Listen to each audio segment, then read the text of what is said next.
Hi guys, George here, Brighton Fan TV, take you through my thoughts on the game against Chelsea.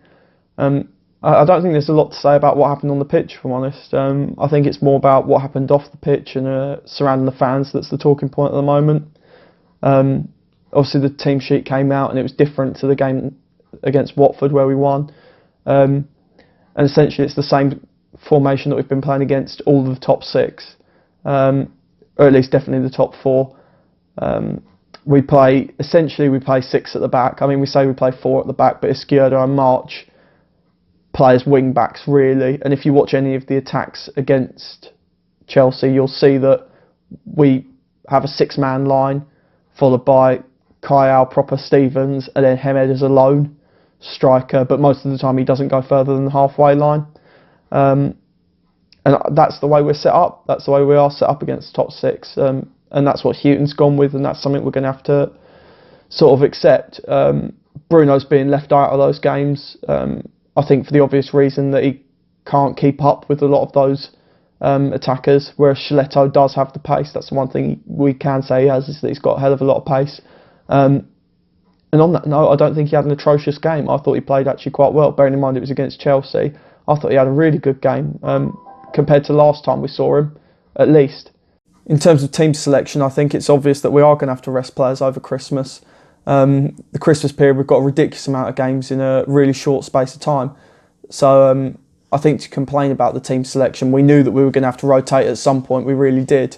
We were up against world-class opponents. We really were. And I think we've got to remember that they are world-class opponents. They're Champions League and they are ex-title winners. I mean, we've got to adjust how much we were expecting to get out of this game. And I know I am the first one to complain when we get draws against mid-table teams, but we've got to set realistic expectations. I think the thing that made it so bitter was the fact that it was 0-0 at half-time. And I think there's that element where you think you might be able to get something out of it, or maybe Chelsea have one of those days where they really can't shoot. And that's what. And then when it's just snatched away from you, that's what makes it more frustrating. Compared to the Liverpool game where we got turned over, at least you know you're losing and you're going to lose. But to be 0-0 at half time and then to lose is frustrating. But you couldn't say that we deserved not to lose. I mean, they were exceptional, particularly Azpilicueta and Morata. You can't complain. That ball that Azpilicueta plays straight onto the top of Morata, he's done that against so many teams this season.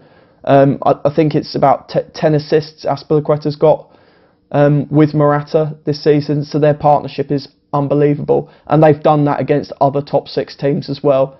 If we'd defended that, it would have been exceptional in itself. On the note of exceptional defending, I thought our defending was solid yesterday. Even Morata post-game conceded and said, yeah, they were a really solid defence. I thought Matt Ryan was outstanding as well, bearing in mind the quality of the opposition we were up against. I thought we did ourselves proud yesterday. Despite losing 2-0, I thought we did ourselves really proud. Obviously, second goal, it was classic Brighton set-piece defending. It seems like we didn't have back post, but it was a congested box. I mean, the disadvantage with playing six at the back is that we are getting a bit lost in the box on who's meant to be doing what. A bit of a scramble, but it worked up until that point. Set pieces just seem to be a bit of a weak point of ours this season. Conceding from set pieces, particularly headers, which shouldn't be a thing. Bearing in mind we've got Duncan Duffy at centre back, but I mean, there's little to complain about when you're up against that kind of opponent. They were a really good quality side. In terms of attacking, we had one shot on target the whole game, and that was not troubling whatsoever. But I've got to say, Hemed works so hard. He really puts the effort in at the moment, despite the fact that there's little fruits from it. He does put the effort in. That's the thing that's getting people at the moment, is that the lack of attack. I'm usually the first one to moan about the fact that we don't have a great attacking threat at the moment. But in terms of that type of game, I don't know that I would have wanted an all-out attack. I know there's two schools of thought. There's either we lock it down and we keep it to like firefighting, damage limitation, or we go out and go for the game, could end up conceding 5, but at least we tried. And personally, I'm more in that school of damage limitation. As Brighton fans, we all know how important goal difference is when it comes to the end of a season, and how congested the bottom of the table is. I'd rather us have that better goal difference than go out, try and slay a giant. All right, we might have got 3 points out of it, but well, I say that it's not realistic. That's not realistic. We couldn't have gone into the Chelsea game and said, "Yeah, do you know what? That's 3 points possible." It just isn't realistic. I'd rather us go get 3 points against Bournemouth and Newcastle in the next 2 games than having slayed a giant just now and then maybe get 1 point out of the next 2.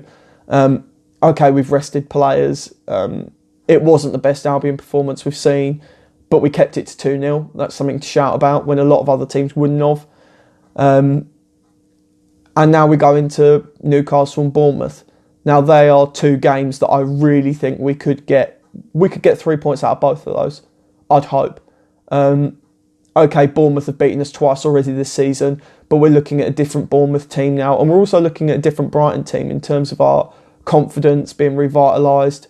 That second loss to Bournemouth wasn't even our first team, we've got to say. And the game against Newcastle, okay, we've beaten Newcastle this season at our place. Going away, it's a lot harder, but Newcastle are in a bit of a slump. I mean, we could easily try. I mean, Newcastle conceded 2 to West Ham. I mean, surely we can do better than that. I think there's a big thing at the moment in the Brighton fan base, that whole phrase of pride or frustration. And I get both.